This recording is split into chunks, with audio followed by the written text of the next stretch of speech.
So அந்த finger நம்பர்ஸை நீங்கள் எப்படி ஞாபகம் வச்சுக்கிது அப்படின்னா உங்களுடைய கையை நீங்கள் இந்த மாதிரி வச்சுக்கோங்க. ஹலோ கைஸ், இந்த வீடியோவில் நம்ம என்ன பார்க்க போகிறோம் அப்படின்னாக்கா ஃபிங்கர் நம்பர்ஸ் தான் பார்க்க போகிறோம். ஸோ ஃபிங்கர் நம்பர்ஸை நான் ஆல்ரெடி சொல்லியிருந்தேன், உங்களுக்கு எக்ஸ்பிளைன் பண்ணுறேன் அப்படின்ட்டு நிறைய பேர் என்ன வந்து டிஎம் பண்ணி கேட்டுருந்தீங்க. ஸோ அவங்களுக்கு நான் இந்த ஒரு வீடியோவை டெடிகேட் பண்ணுறேன்.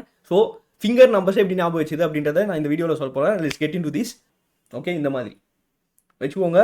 வச்சுட்டு உங்களுக்கு கிட்ட எந்த ஃபிங்கர் இருக்குது, உங்களுக்கு கிட்ட, அதாவது எனக்கு கிட்ட வந்து தம் ஃபிங்கர் தான் இப்போ ஃபஸ்ட்டு இருக்குது. ஓகேவா? ஸோ அப்போ இது 1, அதுக்கப்புறமா இருக்கிறது 2, அதுக்கப்புறம் 3, அதுக்கப்புறம் 4, அதுக்கப்புறம் 5.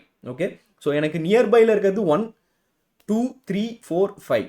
ஓகே, ஸோ இது அப்படியே நான் என்ன பண்ண போகிறேன் அப்படின்னா இங்கே வச்சுட்டு நான் இதை அப்படியே இப்படி ஓப்பன் பண்ணுறேன்.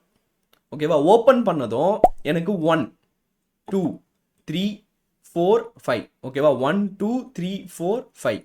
ஓகேவா? இப்படி தான் நீங்கள் வந்து ஃபிங்கர் நம்பர்ஸை ஞாபகம் வச்சுக்கணும். இது 1, 2, 3, 4 and 5. Okay, clear? ஓகேங்களா? ஸோ இதுதான் வந்து ஃபிங்கர் நம்பர்ஸ். இதை நீங்கள் கரெக்டாக ஞாபகம் வச்சுக்கோங்க. இதை ஈஸியாக ஞாபகம் வச்சுக்கிறதுக்கு இந்த டெக்னிக் யூஸ் பண்ணுங்கள். அண்ட் நெக்ஸ்ட் வீடியோவில் பார்த்தோம் அப்படின்னாக்கா நான் உங்களுக்கு என்ன சொல்ல போகிறேன் அப்படின்னா, நம்ம ஆல்ரெடி ட்ரையாட்ஸ் பார்த்தோமா, ஒயிட் ட்ரையாட்ஸ் பார்த்தோமா. ஸோ அதில் ஒரு மேஜர் ட்ரையாட் தான் நம்ம பார்த்தோம், சி மேஜர் ட்ரையாட் பார்த்தோம். பேலன்ஸ் இருக்கிற ட்ரையாட்ஸ் பற்றின எக்ஸ்பிளனேஷன் எல்லாம் நான் உங்களுக்கு நெக்ஸ்ட் வீடியோவில் சொல்ல போகிறேன். ஸோ அதனால் நம்மளுடைய சேனலை மறக்காமல் ஃபாலோ பண்ணிக்கோங்க. இந்த டுட்டோரியல் உங்களுக்கு ஹெல்ப்ஃபுல்லாக இருந்தது அப்படின்னாக்கா இந்த வீடியோக்கு ஒரு லைக் போடுங்க, உங்களுடைய கீபோர்டிஸ்ட் ஃப்ரெண்ட்க்கு இதை ஷேர் பண்ணுங்கள். அந்த வீடியோவை மிஸ் பண்ணக்கூடாதுன்னு நினச்சிங்கனாக்கா சேவ் பண்ணி வச்சுக்கோங்க. See you guys.